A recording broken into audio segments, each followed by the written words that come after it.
Hello and welcome to GSN, the news brief from Good Shepherd Catholic Church in Shawnee, Kansas. I am Father Kent O'Connor. I'm the pastor here. Thanks so much for tuning in. There was not a GSN last week, in case you hadn't noticed. I just had too much going on. We had a busy weekend last weekend. We had on Friday night the Rhythm of Christ, our normal Sunday evening Mass at 5 p.m., which we have not reinstated yet. Did a little concert. It was lovely. And then on Saturday evening, we had the Fall Festival, the abbreviated 2020 COVID-19 version of the Fall Festival. But I was pretty involved with both of those projects, and I just didn't get a chance to put together the Good Shepherd news for last week, but we are back this week. So thanks so much for those who came out and enjoyed the Fall Festival and enjoyed the Rhythm of Christ group. In the mail, you should have received, or should be receiving soon, the annual report. And they did such a beautiful job with the annual report. Although there are numbers, and maybe I can put them up here as well. There are numbers. There are also lots of pictures, and it's full color, beautiful. Some people might say, well, why do we spend the money on full color annual reports? Well, we want to tell our story and we want to tell it well. And as we say, we are an amazing and resilient parish. And it really tells the story more vibrantly with pictures and colors. They say that a picture is worth 1,000 words, and this is about about 25,000 words. So it's a wonderful report. It really tells our story well. So hopefully you've had a chance to look over the financial piece if you'd like, look over the other details of what we have been doing this past year, 2019, 2020. We've really had to make that pivot into a new realm, into this digital realm.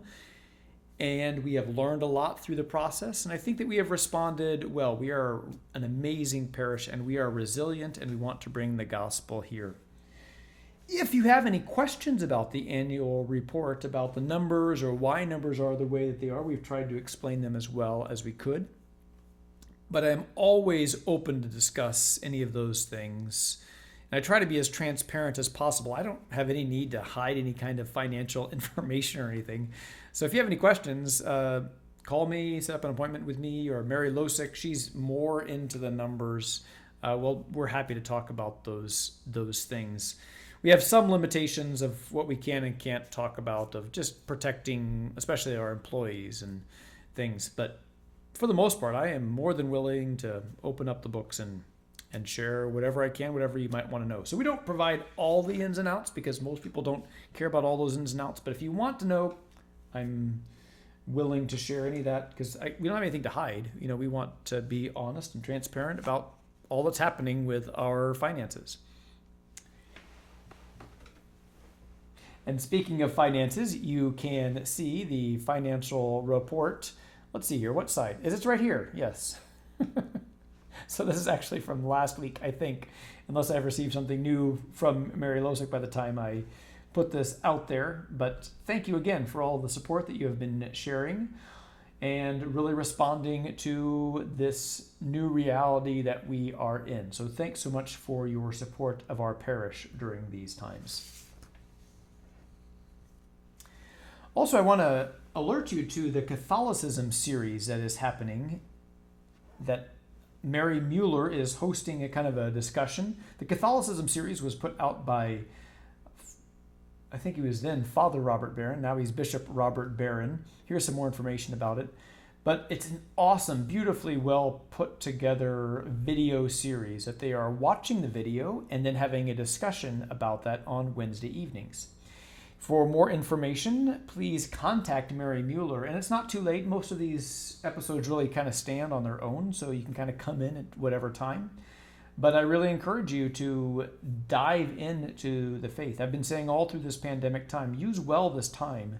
If you have extra time, then use it well and dive into your faith. If you have not grown at all in your faith during 2020, I encourage you to do so. There are certainly less worthwhile things to watch nowadays. I encourage you to spend some good time watching worthwhile things, and the Catholicism Project is a great one. Hey there, just a couple quick things to insert into the Good Shepherd News Brief. First of all, there's going to be some opportunities for book studies. There are two options that I am aware of. The first is they're going to review the book called The Non-Violent Life by Father John Deere. That'll be facilitated by Barb Courts. That'll be October the 8th. So this coming week, October the 8th at 7 p.m. October the 8th at 7 p.m. For more information, please contact Mary Mueller, or please sign up for the Flock Notes. There's more information there that comes out in the weekly news. And secondly, the second book opportunity is called The Holy Longing, which I read several years ago. It's excellent to my memory. I really remember loving that book by Father Ronald Rolheiser. I haven't read The Nonviolent Life, so I can't give the endorsement of that one, but I can endorse this book by Father Ronald Rolheiser, facilitated by Mary Mueller. That'll be November the 12th at 7 p.m., so there's more time for that one, and more time to read that book, so you can come be more prepared on that. Tune in. I think either one of those you could probably show up without reading the book and just kind of take in, but obviously you get more out of it if you read the book. So 2 opportunities for book studies. What a great opportunity during this time. People have also been sometimes asking about what are we doing about our facilities. Now, for the most part, our facilities are still closed.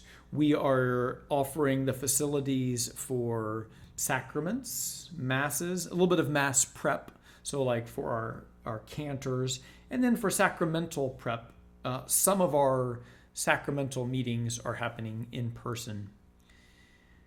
And we also are allowing the CYO to practice in our gym. But for the most part, we still have a closed building for groups. And I know that a lot of the groups don't like that very much, but we're trying to follow what we believe is to be a good, prudent response, especially because we have not yet seen the numbers go down in Johnson County.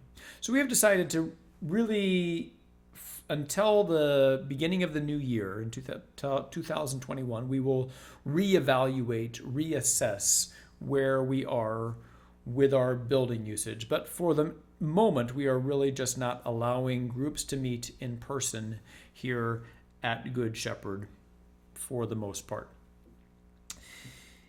We encourage people, though, to, as the weather is still nice, we have it's a beautiful space outside to sit outside. There's a really nice area out in the garden area right outside the church. That's a beautiful meeting area. And there's that tree that sits right back out there. I've noticed that's a lovely place to sit and read or have small meetings. I've been having small meetings out there myself. So there are some options for groups to meet. But unfortunately, we just don't feel it's prudent to have the building open for various groups at this time. Well, that pretty much wraps it up for this episode of Good Shepherd News. Oh, but I forgot. Let's go check out how things are in the field. So, how you doing? All right, here's our report from the field. We've got our great kindergarten teachers here today. So, how you doing? I am blessed. Awesome. Well, so that now wraps up our program here for Good Shepherd News. I thank you so much for tuning in today. I hope that you have a blessed weekend, and what a beautiful time of the year it is. So peace be with you, and have a great weekend.